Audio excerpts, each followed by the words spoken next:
Good afternoon, and welcome to How to Recapture and Retain Your Wandering Depositor Base. As bank leaders consider how to preserve margins, widen product usage, and retain deposits, they face wandering depositor relationships. Consumers now do business with as many as 30 alternative financial providers. They don't close their bank accounts when they begin to manage their financial lives elsewhere. They just start using a competitor. Fortunately, their legacy account leaves the door open for you to retain and vastly expand these relationships through data-driven engagement aimed at their needs. I'm Kia Haslett, Managing Editor at Bank Director and a self-described bank nerd. I'm responsible for editing our web content and producing articles that are featured online and published in our quarterly magazine. I'm especially interested in bank accounting policy, operations, strategy, and M&A trends. This webinar is brought to you by both Bank Director and Total Expert.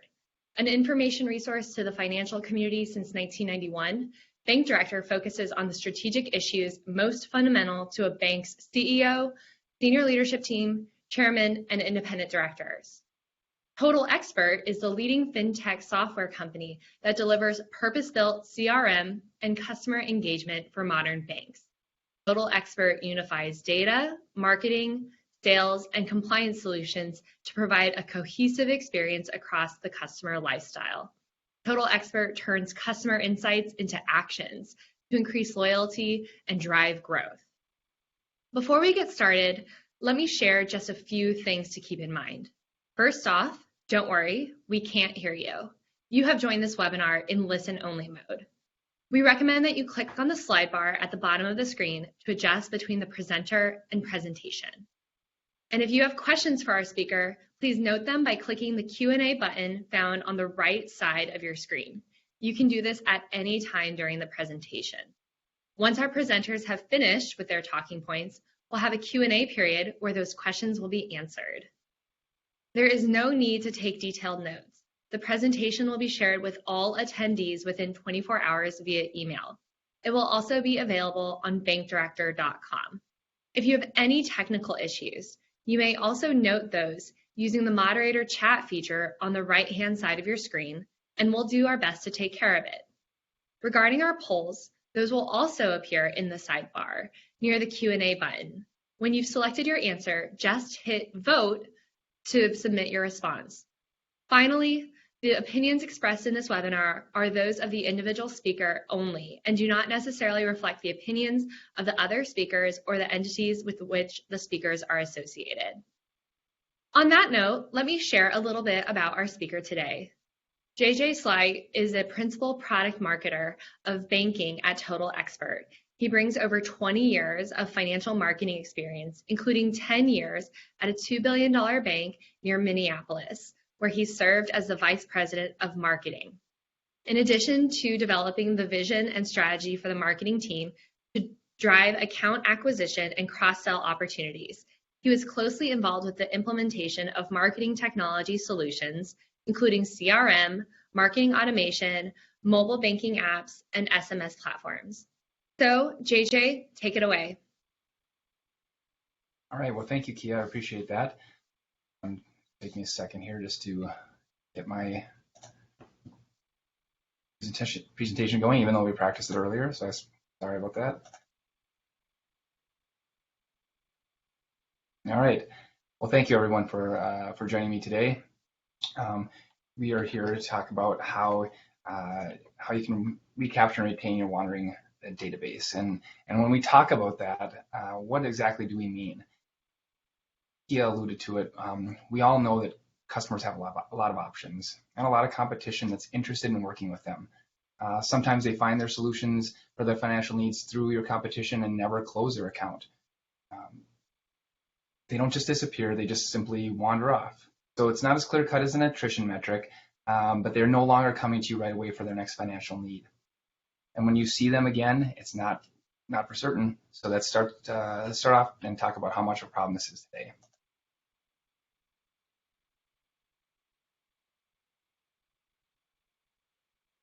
For half of your customer base, you may be the only financial institution that they work with, and you can see the graph on the slide from a survey that showed about 50% only work with one. But for the other half, they could be banking with 2 or 3 or even more financial institutions. And that could mean you're not their primary institution, or you once were, and they quietly wandered off and never told you. They maybe kept their account with you, but only use it occasionally and no longer rely on you for new business. If we look at how generations stack up when it comes to those that only bank with a single financial institution, you can see that as we look at younger generations, it's becoming increasingly less frequent that consumers bank with only one FI. So as you can see, millennials, 44% drops to 40 at Gen Z, and the 44% is a quick drop from the 59 at Gen X. So definitely you can see that one primary financial institution is not necessarily a trend that's continuing. So as those younger generations continue to be given more options, you got to keep them engaged with your brand. Because the reality is, even though respondents may answer that they do their banking with 1 or 2 or 3 institutions, they really have a lot more financial relationships than they even realize. This slide here is one that's shared with us from Ron Shelvin. He's talked about this for a while, and we've seen this as well. Consumer relationships with money extend in so many ways, and those brands they work with would like to do more business with them. And if you look at this slide yourself and look at what ones you're involved with, you're probably involved with several on here as well. And I like to point out the one Starbucks one. If you're putting money into your Starbucks app, you're essentially using a no interest savings account. And Starbucks has upwards of $2 billion in consumer money piled up in their app, yet Starbucks isn't a bank. So when you think about all these brands you interact with that are performing transactions for you, moving money for you, what if some of these brands suddenly that you trust started offering you additional ways to save or lending options? They're making it easy for you and you're happy with the service they provide, you may start to wander from what you once considered your primary financial institution without even breaking up with them. Square is another good example. It's not on this list. Square is a great example of a company that started with helping small businesses process transactions. Then they're suddenly and effectively they moved into the small business lending space. So besides competitors trying to steal your market share, what are some of the other reasons customers disengage and don't do more business with you? At Total Expert, we did a survey of customers who took out a loan, in this case a mortgage, with a bank to see why they didn't do more with that financial institution. Surprisingly enough, the main reason they didn't do more work with that FI was that they were never even asked, or they just weren't engaged with relevant products. Now, the other point about this slide that I want to make clear is with these results, these are customers that were completely satisfied with the service they received around their loan. So when you surveyed them, they were either more than well satisfied, completely satisfied. But as you can see, like they still didn't equate to more business. So that's one of the key points we want to make, because in the next slide we'll show you. Turns out that there's another important element to this equation, and that's engagement. They of course need to be satisfied with the service. They also need to be engaged with the brand, and that can drive those cross-sell and retention, which keeps them from wandering off and finding additional services from your competition. If you look at that very top one, considering the bank when they need additional products or services, look at that drop off when they're not engaged, 83% suddenly to 45%. It's a huge drop off, and something we have to remember. Satisfaction doesn't necessarily equate to additional business. It's satisfaction and engagement that can drive both of those.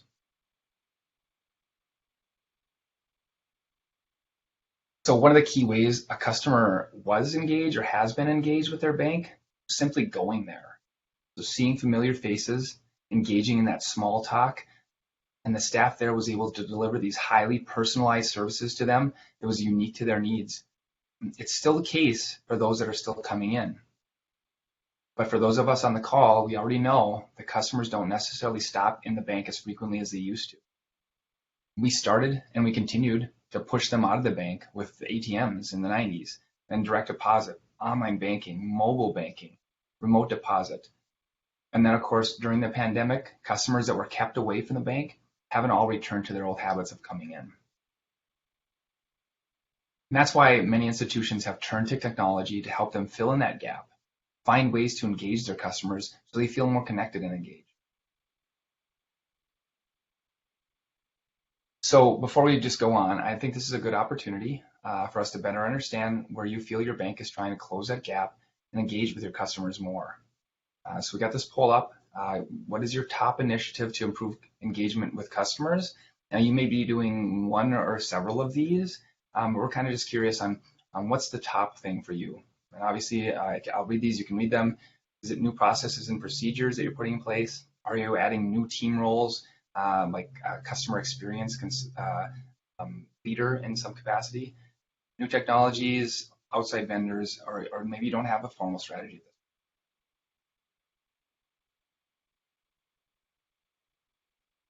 So we have this up, so we get some answers on what your top priority is. That would be great.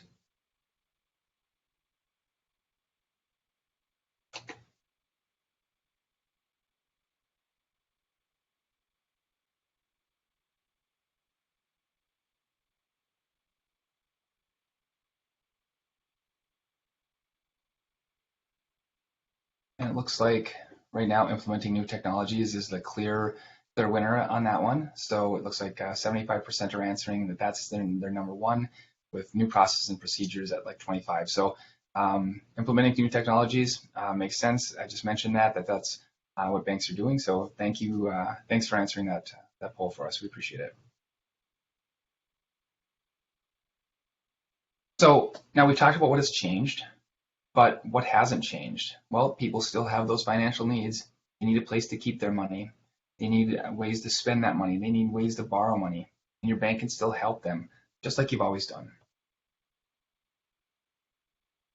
Because banks still want to create connections.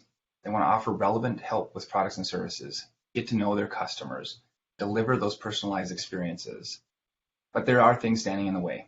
Limited access to data, those less face-to-face interactions like we talked about earlier, and digital self-service leading the relationship.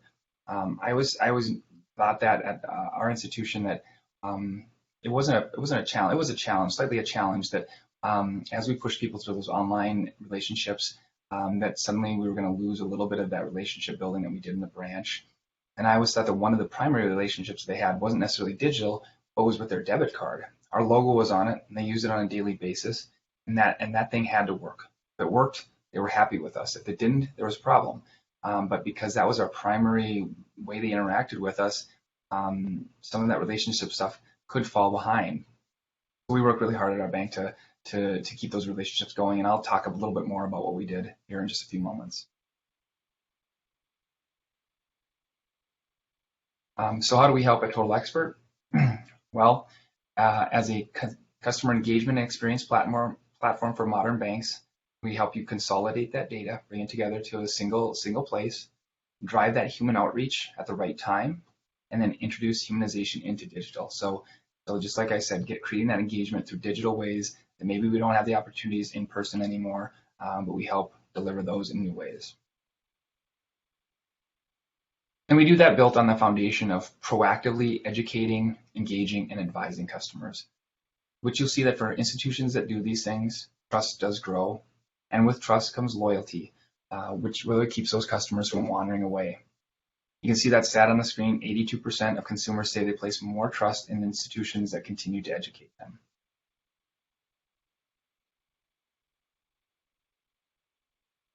Now, as we work with banks to help them grow and increase customer loyalty, we've done it by optimizing every phase of the customer journey: lead generation, conversion, onboarding, cross-sell, reboarding, and retention. And we help fill the gaps we've identified where customers can easily fall through and where you miss those key moments to help them. And when you miss them, that provides the opportunity for them to begin relying on other brands for their financial relationship. And that's where they start that wandering, and they start wandering away, and they start getting a service from here, and suddenly they're not seeing you as your as a primary relationship for them. So one of the key things you'll do is move away from linear, disconnected processes that result from systems and data not working together to create these memorable customer engagements.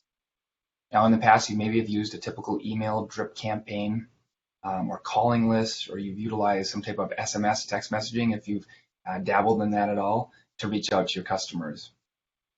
But in each of these instances, they didn't communicate with each other. These systems didn't talk to each other, and they might not even stopped when the customer converted. they did. And I think most of you maybe have had this experience when you just financed maybe a new car, and then 2 days later, you just get that email from the same provider that's asking you to check out great rates on auto loan. I've received those as well. Even at times get them from Amazon. They like to promote something that they think I would be interested in after I just purchased it 2 days before, but it's still in my browsing history, so they still pitch it to me. So the fastest way to close these gaps in your customer journey is by using the right combination of data, insights, and action to anticipate and deliver on a customer's needs. So Total Expert can help you bring together a comprehensive customer profile by bringing together your internal data with third-party data sources, zero-party data, and then from this comprehensive profile, insights are generated such as a current or past customer who is shopping for a new loan. And then those insights are natively built into the platform and allow you to automate workflows so the right action is taken. Like a mortgage officer engaging with that customer, an email is sent to them, a text is sent to them, or someone reaching out by phone with the right message at the right time. And most companies fail to help because they're not able to take action on these data insights, and that's where we kind of step in. So I just want to take a moment to cover how this happens in our platform, and I'm not going to give you a demo. That's not what this is about. I just want to cover how this comes to life when you're applying technology like we have to support your engagement efforts.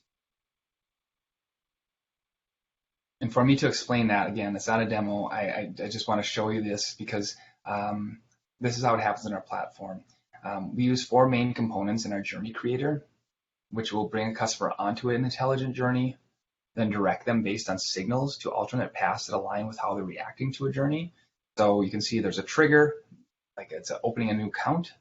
An event is a certain amount of time you maybe want to wait before you start reaching out to them. There's a condition that checks data. So if it looks to say they've opened an account, have not activated their debit card, and then it can take action on that. So sending them an email to remind them to activate their debit card, or if they've activated, to send them a thank you that they have activated. So that's a very slimmed down version. And I'm going to cover a few more like that just to get that in your head and how this kind of can work in our platform and help you deliver these type of experiences through the digital realm. Because what happens is when these journeys are assembled, you end up with data-driven, behavior-based journeys that use personalization to engage and nurture those relationships. They can trigger emails, texts, tasks that can keep you close with your customers. And then based on that engagement with those journeys, interacting with the emails, applying for a new product or service, you can then prioritize additional or more frequent outreach, either by continuing to use that automation or even when necessary, driving an interaction with a human being. So we even have templates for commonly used journeys, so it's easier for you to start pushing leads through these journeys and start seeing results. And I think the biggest difference, and I kind of explained it, but one of our favorite ones to talk about is kind of the GPS that you used to put on your dash. You buy this GPS and you put it on your dash, you enter in a location, and it sent you the most direct path there. And at the time it was amazing, right? Unless you got off the path at all. Then it wanted to redirect you for 10 minutes to get you back on that same path. And now, even for myself, even this weekend, traveling from central Minnesota to southwest Minnesota, not a straight shot, but on my phone, instead of a separate device, I'm entering in an address. It's taking into account road construction along the way, so diverting me around, accommodating that, traffic signals to provide me with the best, fastest route. And then even along the way, it would ping me and say, found a faster route, would you like to accept? So we like to leverage that idea and that thinking that there are past ways to do things with drip campaigns, things like that. But our new way is accommodating people's reactions, how they act, and move them through journeys differently than just all the way through. We want them to be very unique to their situation. So as we return to the stages of overall customer journey and the stages we help you optimize, I'm going to focus on the last 3 here. So onboarding, cross-sell, reboarding, and retention. These are the stages that we're going to try to capture and engage customers so they don't wander off and find their next financial product with someone else. So we'll start with onboarding. Now you may be thinking that we just converted a prospect, Seems a long way from them ghosting us so early in a relationship. But a Novanta study also showed that only 30% of digital accounts are funded with more than $100 versus 70% of branch-originated accounts. So again, you can see the difference of being in person with somebody or having that human connection as opposed to somebody just doing something completely online. So engaging these customers early on in the relationship is an important part of keeping them engaged and ensuring you're meeting their needs for that product they just opened, as well as for future business. So just always remember, this is your chance to validate their decision to do business with you. So what kind of things we'll focus on when we're applying our intelligence experience automation to an onboarding experience? You can see here, of course, funding the account. We just said that not all of them get funded, but you might have different ways to fund it. Online banking enrollments, mobile app downloads, debit card activation, we know is super important, e-statement signups, and then even survey feedback. So these are things that you can build through this digital way and help them along. I'm going to go back to when I worked at our bank, and we had a fairly standard 22261 onboarding program. And a lot of banks have the same program, so it's nothing new. At 2 days, our banker would write a personal note. 2 weeks, they'd reach out. 2 months, 6 months, and 1 year. That was the onboarding program, and it was fine. But when we added automation to our onboarding, we focused on enhancing that program. We liked the human connection, but we wanted to do some more things to help that move along quicker. So by adding automatic emails that would go out during the first 90 days, customers were reminded and educated about the features and services that went along with their new account. We drove those online banking enrollments. We drove those mobile app downloads. Debit card interchange income was super important for us, so getting that card activated and in use as quickly as possible was driven through that automation. So now when that banker did reach out at those regular intervals, they could really get into deeper conversations on how the account was working for the customer or what else they could help them with rather than just troubleshooting their online banking login or having some basic questions about their debit card. They could really get into better conversations. And when we did this, we even segmented our onboarding to be specific to our audiences. So we had a number of different checking accounts. And interestingly enough, we found that our student checking and our senior checking to be the most highly engaged groups, but still saw really high engagement with our free checking crowd to be higher than industry averages. We kind of alluded or kind of figured out the fact that the student checking ones, they were highly engaged because this was new to them. So we were sending them relevant learning information about the account that they were using and what they could do with it and how to manage it. And on the senior side, I think they just were more interested and had more time, is essentially what it came down to. But again, like I said, even the other crowds were interested and engaged with the content that we were providing because it was important to them. They just opened up this account and they want to know how to use it and know what the features are. So you could see that what we weren't doing necessarily was rocket science, and so many other institutions are trying to push those same products. But by automating some of those pieces, we were just able to do it better and at a higher scale than we ever could do before. So another thing that's worth noting is that J.D. Power did a study very recent, and it showed that customer satisfaction with a brand during onboarding, and this is at banks, went up with more contacts, with more outreach.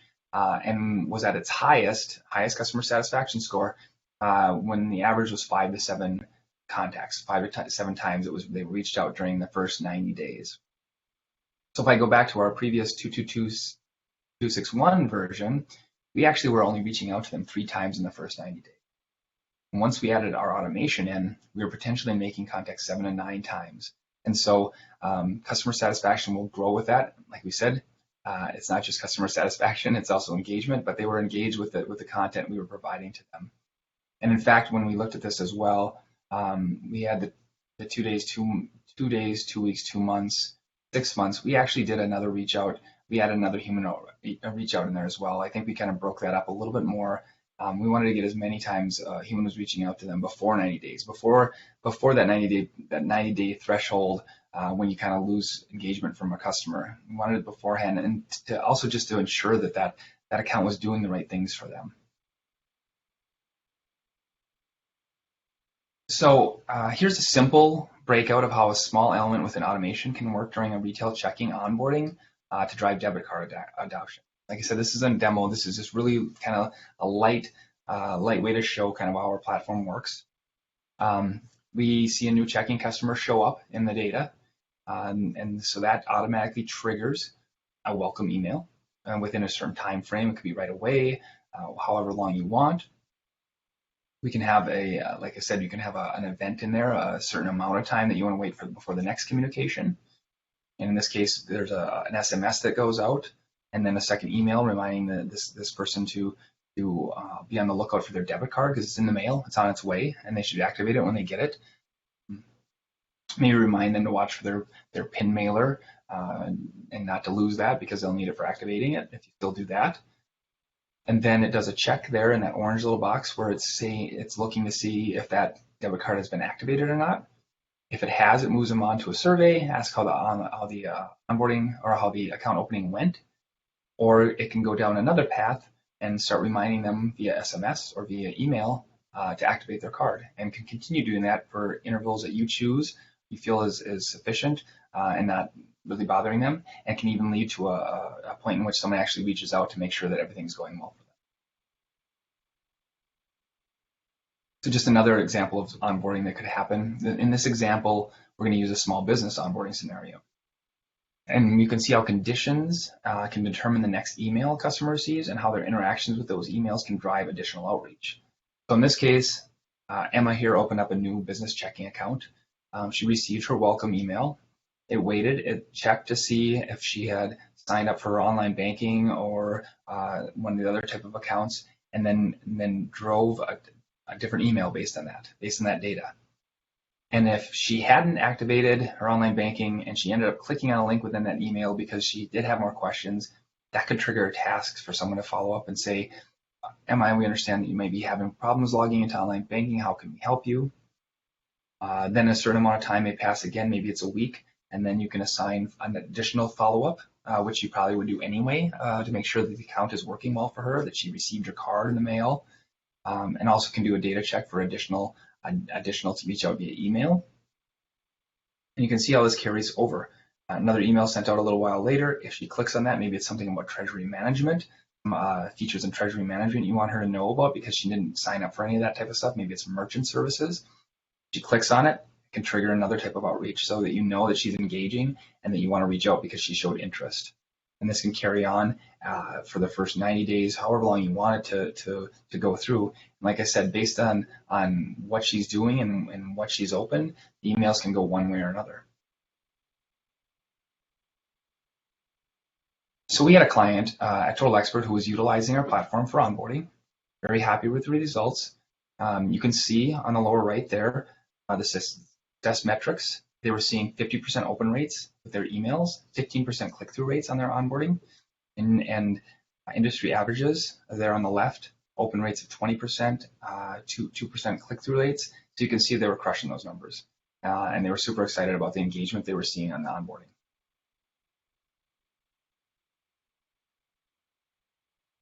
So our next phase of the overall customer journey we're going to talk about is cross-selling. And this is where effectively engaging with customers is going to continue building trust as long as you're offering them relevant solutions to their needs. And since it can be 5 times more expensive to acquire customers versus cross-selling and 3 times higher conversion rates, it can be a very important part of your growth strategy, as well as keeping those customers satisfied and engaged with your bank, which keeps them from finding those products and services elsewhere. Now, you may notice I say cross-selling in parentheses, cross-helping. Some banks don't like the term cross-sell, which is understandable. I was recently on the Banking on Digital Growth podcast with James Robert Lay, and he suggested the term might make more sense, cross-helping, which I agree. If we're trying to anticipate needs and offer relevant solutions to our customers, we really are helping them, not simply selling to them. So in this category, we have different ways we can cross-help customers. Obviously, within the retail business line, people that have multiple products still are other products they could take advantage of. Those single service customers, they maybe only have a loan. You'd like to expand that wallet share and expand that relationship.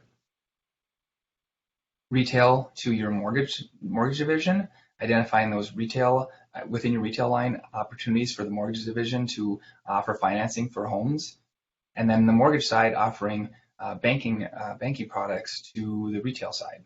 So those cross-help situations between business lines are usually the most difficult. So unless customers are coming in and your bankers and mortgage team have developed a stellar internal referral process, these cross-help processes fall apart pretty easily.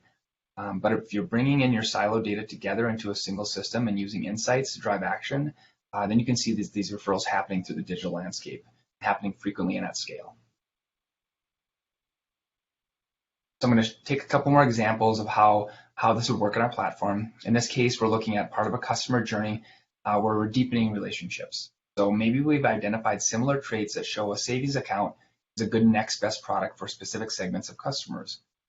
So put those customers on a journey that helps them better understand the value and benefits of a longer term savings product. And because we're using data, we can take situations down specific paths based on their situation. So you can see in this case, we identified checking customers based on specific traits, balances. We're saying that other people with balances like this usually have some type of savings account. So we want to make this offer to this group, this segment. But we also use maybe age or the product that they have to drive different types of emails. Maybe for a younger group, we're offering them more basic savings, older group, money market savings. But you come up with these ideas of who you'd sell to, and then 2 different emails go out, waits a certain amount of time based on their interaction, can kind of move them off the journey or continue with additional information if they haven't converted. So again, platform allows you to really hone in specific messaging to specific groups and move them along a journey at a pace that's best for them. And again, this is very simplistic, but it helps illustrate that. The next 2 samples are meant to show you how you can tie together marketing campaigns with intelligent automation. So if your bank does any type of seasonal campaigns where you're offering special rates on auto loans or HELOCs typically in the spring and maybe in the fall, you'll see an uptick in that and banks offering a special rate. So if you do this, and you're like, well, is that as intelligent automation? Sometimes it is, and sometimes it's just blanketing people, which isn't the process we usually took at our bank. We tried to really be as targeted as possible, but still we would offer to a broader group special rates at special times. So in this case, it shows how it works together. You might have people on a auto loan nurture journey because at some point they indicated to you that they were in 6 months we're going to open up an auto loan, or they needed a new car in 6 months. So you put them on an auto loan journey to tell them how you can help with financing, tips they should know when they're buying a car, things that help them in the process, so that you remained in the forefront of their mind when it came time to make that decision to finally buy a car. Let's say they're on that journey, and in the middle of it, or at some point during it, you're like, oh, we got a great rate we want to offer for auto loans. We want to try to drive some more loan volume. So we're going to do a more broad campaign to people. We're going to send out emails. Well, you include the same people that are on this journey in this auto loan campaign. If they convert, they'll fall off that journey. They'll fall off that campaign, and they converted to an auto loan. If they didn't, then they'll go back on the journey where they left off and continue on. Maybe they just weren't quite ready at the time, but we still want to make sure, because they said they were interested in buying a car in 6 months, they stay on that journey the remainder of the way. So how a campaign, a more broad campaign can work with an ongoing journey. Conversely, if you're running a broader campaign but want to have customers enter into a journey based on their engagement with the campaign as well as using segmentation, they can automatically go from one to the other. So if they're in an auto loan campaign, a more broad one that they're offering a special rate, and people did interact with it. Maybe they clicked on something on a certain one, a certain email, that can drive them into a specific journey because maybe they didn't convert, but they're still interested and they're still thinking of it, and they still might convert later. Put them on one of these journeys here that helps educate and advise them on ways that they can manage to afford a car, and again, like tips on how to buy, what to buy, and trends in cars or whatever it is that you want to provide to them. And so in this case, you can see they were on a campaign, and maybe because of segmentation, maybe it's based on age, again, they're driven into an electric vehicle auto loan journey, or a family vehicle one based on their age, or they have kids based on the data. So these things can all kind of work together, whether you're doing more broad campaigns along with this highly targeted journey. One of the most effective types of cross-helping is responding to customer intent or insights that can be captured when customers are doing specific activities. Something a Total Expert offers that supports this kind of initiative for you is customer intelligence. This is where we're actively monitoring either your consumer database or even better, your entire your mortgage database, or even better, your consumer database, surfacing active leads that indicate your customers may be at risk of wandering off to different financial solution providers because of specific insights. Currently, we can monitor and deliver alerts when past mortgage customers list their home for sale, or when a customer has their credit checked at a competitor for a mortgage. In both cases, the opportunity to capture their business is high, not only for a new mortgage, but for residual financial needs that come with buying a home. New home buyers are 2 times more likely to make major purchases like furniture or home improvements that they usually finance with a credit card. Within 6 months, they usually purchase a new car using an auto loan. So these are things that you can provide to them, either the mortgage or the residual things. And the good thing about these alerts, like the mortgage inquiry, that's covering your consumer database. Anybody who's applying for a mortgage, you get triggered, you get alerted, and you can put them on a journey to try to capture that business, because that means they applied with someone else. But again, people usually apply with 2 to 3 lenders to get the best rate, to find the best service, and that's your opportunity to capture them back because they already know you and retain that customer. They also start earning equity in their home when they purchase a home, right? And over the last few years, we've seen people make huge gains in what they've earned equity in their homes because of home value prices going up. And we'll soon have an alert in place that will let you know when a homeowner has earned enough equity to qualify for a HELOC based on certain parameters that you determine, based on their repayment schedule and current estimated home value. So with those type of alerts in place, you can be more proactive and confident with what you're talking to with these customers. When a customer is essentially raising their hand saying they're ready to do business, capture that business so it doesn't simply go silently to your competition. So here's a retail cross-sell example that one of our customers currently ran. They wanted to engage with more of their single service customers. So in this case, an auto loan that came through the indirect market. They wanted to deepen wallet share with them.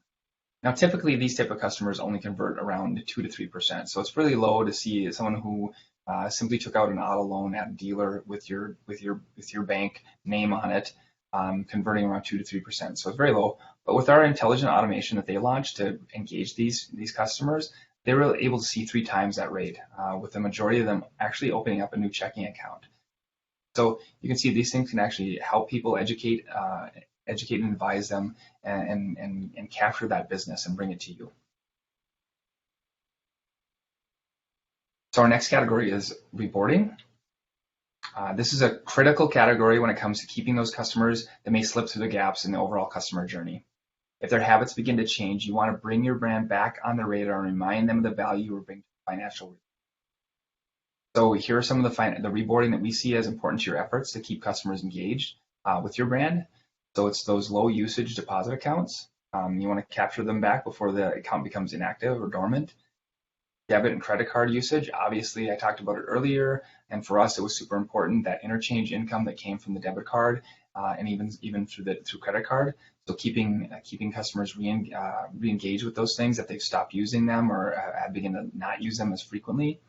Obviously, you're not trying to push them into using their card all the time to get them into trouble, but you want them to keep their habits with you. The digital banking usage, online and mobile, HELOC usage. I'm going to talk about a couple of these in a moment, and then customers who have suffered fraud on their account. I think this is one of the most forgotten groups. They had fraud on their account. Maybe you had to force close their accounts. That means new account numbers, new debit card. So do they just go on your standard onboarding that you have set up? No, they should be going on a special one that is specifically for people that have gone through that. They know you, they know your brand, but you still want them to get their card as quick as possible, get it activated as soon as possible before their habits change.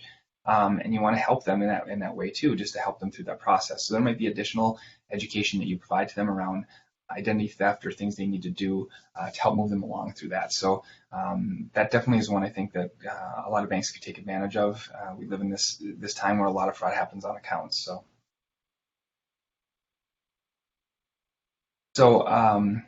Here's a structure that we use that was pretty effective as well. We would reach out to customers by email at specific months if they hadn't logged into online banking, and remind them of the benefits to staying connected to their accounts, as well as the importance of keeping an eye on their accounts to mitigate fraud. And our online banking provider also provided us with data that showed how much more profitable customers were that were engaged in multiple channels. And so it was important for the bank to keep them engaged, and important for them not only just for those reasons I said, but to keep them engaged, because for future business it was very important. So we would outreach at 3, 6, 9, and 12 months, and this wasn't like we did it in April and 3 months later. It was automated, so it would look at the last login date that they had, and then it would count from there. So if they hadn't logged in for 3 months or 6 months or 9 or 12, it would email them. And again, we highlight good money management, fraud prevention, suggested alternative ways they could bank necessarily if they weren't using mobile. We suggest that to them. And our channel manager reported approximately 40% of recipients logged in after receiving these type of emails. So very effective way to keep people engaged with that platform, and not really too bothersome either, because you're reminding them for a good reason. Like I said, fraud mitigation, those types of things, it's important for them to stay connected to their account. This was another successful program when it came to helping customers around their home equity line of credit. When we found out that customers were using high rate credit cards and other loans to finance purchases, when they could have easily used their current HELOC that they had. They just kind of forgot they had it. They took it out, used it right away, started paying it down, and it became just a forgotten thing that they didn't know that they were capturing that money back and could use it again. So I think educating people on how a HELOC works and what they can use it for is very important. So we started a simple automation to reach out to customers every 6 months, and again, this is based on when they open the product, and remind them of the benefits and the way they could use their product. And we also suppressed sending it to customers that were already actively using their line, or customers that were maybe not in great position to go further in debt, which is not good for either one of us. But yes, we'd filter out anybody who had late payments or things like that, even if it wasn't on the HELOC, if it was on another loan, because obviously there was something going on there with their finances. We don't want to encourage them to do something that they shouldn't. And if they had less than $5,000 available balance in the HELOC, we didn't bother them, because obviously they were using it, and there was no reason for us to bother them at 6 months. We could wait until 6 months later as they paid their line down and more credit became available to them. And again, it's to remind them, not drive them further in debt, but remind them of the benefits of using that line. So for one of our Total Expert clients, they wanted to re-engage with credit card customers. Obviously, again, this wasn't a journey that was meant to drive them deeper in debt, but we know that Americans have around 4 credit cards in their wallet, and credit card being the second most used form of payment, if those active credit card users stop using their card for 2 months, it may indicate they may be using a different card. And the journey simply reached out, reminded them the benefits that came with their bank-issued card, and like many card providers and banks have found, simple outreach like this can move your card back to the top of their wallet without the need for extra incentive. And our client found 30% of cardholders use their card within 30 days of receiving messages from this journey. Of course, retention is the byproduct of doing good onboarding, cross-sell, and reboarding, but there's still additional retention strategies or tactics that fall into this final bucket that serves as our catch-all. Let's take a quick look at some of the focuses you can apply to intelligent automation. How can you better retain customers that overdraft their account? Customers that are very sensitive when it comes to fees and rates. So in fact, every survey we ever did with banks, the top 2 things that customers wanted their bank to do better was higher savings rates and lower fees. But if you work with these customers and educate them on their options, you can help them avoid overdrafts in the future and really earn their trust. Things like when a CD is is maturing, you want to let them know so you can capture that money back to open another CD or additional savings plans. Maybe it's to an investment rep. Loan payoffs are important because when they're about to pay off their loan, they're going to have disposable income available to them again. Sometimes people take out another loan for like another car they've been waiting on for their last one to get paid off, or they should be saving that better. And you want to be there present to be ready to help them however they use that money. Milestone messaging, saving thresholds, appointment scheduling is a good one. That gets some human interaction involved. Any type of ongoing education, new updated products and services. Think about a new feature you add to online banking, letting a certain segment know because they're heavy users of online banking, or simply letting people know of changes to branch hours at a specific one, that you just want to target specific people that use that branch as opposed to just the blanketed the whole network of people. And payments reminder is a good one too, and I'll talk about that one just a little bit more in just a minute. So again, we talked about overdrafts, reaching out after a recent overdraft or POS denial, offering solutions to help them avoid their next overdraft, going to really earn their trust. And then you just have to limit the frequency that a customer can receive this journey, because you don't want them getting it 5 times in a row if they've got something going on with their finances. And then any tip of ongoing retention, like I said, you just want to make sure it's can encourage some human interaction, but also may be relevant to the time. I know at our bank we had a point in which some fraudsters were really targeting our customers with phishing and smishing scams.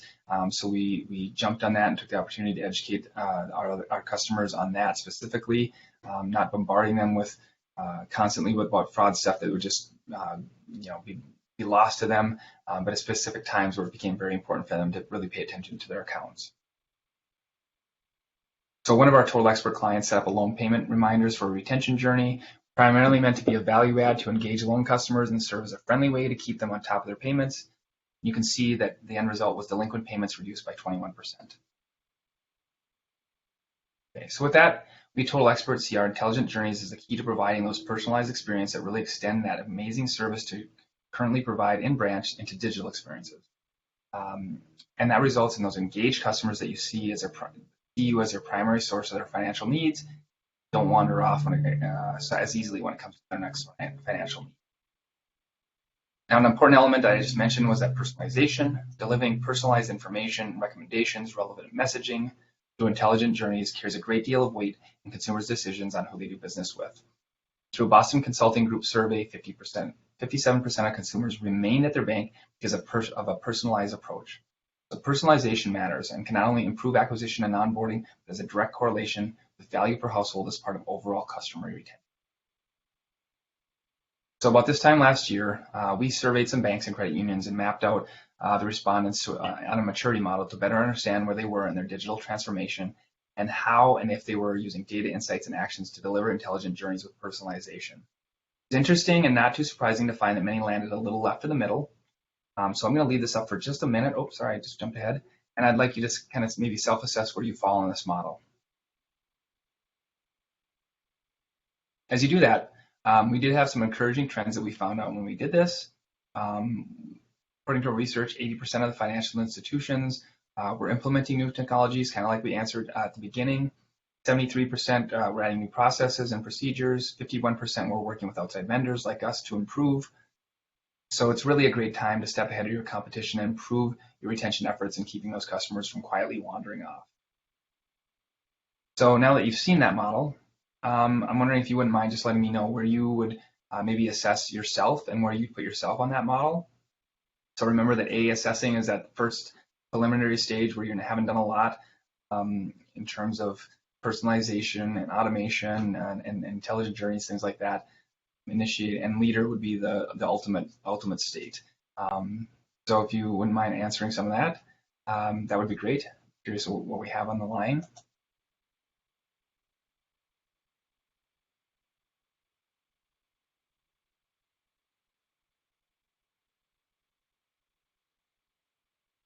So looking at the results here right now as they're coming in, it looks like we have a lot of people in the initiating stage and some in the assessing stage. So still early on in your growth to customer experience maturity using digital tools. So we have some maturing as well. So so great. That's great to see. Really understand where you're at, and understand that putting this in place is not overwhelming. It can be not overwhelming. You can help that. All right. So I'm going to keep moving here. So one more highlight from that study to show how people responded, just to you can kind of compare yourself to this. You can see most of the respondents are truly not personalizing their communication with customers, or it's taking a lot of manual work to do so. So you can see that 28% were sending the same messaging to all customers, 23% have limited access. The largest group, 34%, manually leverages data for segmented messaging. So they're doing a good job with it. It's just taking a lot of work. So, and then then the smallest group, 15%, said they were leveraging connected data, and that's what we can help you get to. So really quick to wrap this up and let you know the Total Expert is ready to help you and your teams retain more customers using intelligent automation. We also have a unique customer success model that stands out in the world of software as a service. Our platform is purpose-built for financial institutions, unlike horizontal platforms that need to be told what a loan is. Our intelligent automation, like I showed you, supports multiple lines of business, includes real-time data signals, logic-based on what a user does, multi-channel, it can include email, personal outreach via phone, SMS if you want to dive into that. And we have compliance workflows included into it so that you can make sure that what you're sending out has been approved by compliance for auditing purposes. I mentioned our unique model for our customer success. We've implemented over 170 different customers and financial institutions of all sizes. Our implementation team is our team. They can get you up and running quickly, with minimal involvement of your teams. They'll outline that at the beginning of what kind of resources we may need, so you know what you're getting into, but they take on a lot of the heavy lifting for you. And we have customer support and customer success managers that are our Total Expert employees here in the States, not outsourced somewhere else. And our customer success managers are with you with ongoing success planning, executive business reviews, regular consistent touch points. And also, like I said, we're purpose-built. We're built for the modern banks and lenders. We have key integrations with key financial integrations. We have compliance built in, and we also have content pre-built, a number of pieces pre-built, journeys, emails that you can get you up and running very quickly, and dedicated employees ready to help you out. And also, when we say purpose-built, you can see how our platform brings together marketing, sales together, along with that customer intelligence into a single database, ingesting that data from your different data points and orchestrate what happens between sales and marketing through intelligent automation that delivers the right experience for each customer. And lastly, here's just a few banking customers that are trusting us with their customer experiences to help grow their business and increase customer loyalty to retain and keep them from wandering off to the competition. So with that, I'm just going to say thank you. We do have some time for some questions here. I left it at about, looks like 8 minutes. So we'll gladly take any questions that you have at this time. But again, I just want to say thank you for sure for spending the time with us today. Thank you, JJ. And yes, you noted we don't have very much time left, but with the remaining time we do have, my first question for you is, what are the most important categories for banks to focus on? Oh, so if we're talking about the categories that we showed earlier, which was lead generation, conversion, onboarding, I think a lot right now are focusing on onboarding. So I think there's a lot of banks that have no formal onboarding in place. I think that's a very important one, but also that retention side, exactly why we're talking about it today. There are so many options out there for customers to have and get services from these challenger banks that provide great service. They've prided themselves. They've really digged into the data, provide a great service, but they're very point solution. They only offer one thing, and what banks have the advantage over is they can offer a lot more options. But these challenger banks and other services are getting some attention. So it's a matter of really focusing on finding ways to focus on that reboarding and retention to get them back into your bank and reacclimated to your bank and how you can help them. Yeah, that makes sense. Kind of the beginning and maybe the end of a relationship, or at least that moment of transition. Yep. What kind of teams at a bank will see the most benefits from a system like this? Yeah, so I'd say that there's kind of there's a midpoint there. Obviously, marketing sees a great deal of time saving by having something like this in place. I can speak from personal experience of doing a lot of swivel chair automation where we're downloading files from this platform and uploading it into another platform to do emails and things like that. So there's definitely a time savings value that comes for the marketing teams. But on the frontline staff, the sales side, they really see a lot of advantages in terms of what is happening on their behalf to fill in some gaps and surface surface leads for them. So it's hard to say that one benefits more than the other. So I'm kind of riding the fence on this one, but Hmm. definitely there's a time savings for the one, and on the other it's opportunities building for the sales side and time savings for the marketing. Right. And then what kind of lift would you see for a bank's internal team to implement a platform like this? I think you spoke a little bit about that at the conclusion of your presentation. Yep.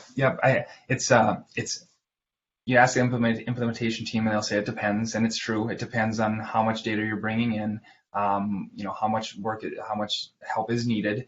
Um, so what I've been told is that it can be anywhere between, um, you know, 12 weeks to 16 weeks, I think is the time. But then the lift itself is outlined outlined ahead of time to say, okay, we're gonna need this many IT resources for this amount of time or this, and usually it's not a lot. So I think that's one of the biggest things is we try to take up as much of the heavy lifting as possible, Hmm. because a lot of times when you buy some of the other solutions out there, especially some of the larger horizontal solutions, you end up having to hire special consultants to come in to help you set it up. And that's fine. I like it. There's a business model for that. But sometimes those horizontal ones are also very expensive. So to add the additional cost of hiring an outside agency, of course we have some implementation costs, but you're dealing with the people that have built the platform and know the platform best, and really look to build a partnership with you. So I'd say that Yeah. that's the biggest thing. Well, thank you so much for answering my questions and for co-hosting this webinar today.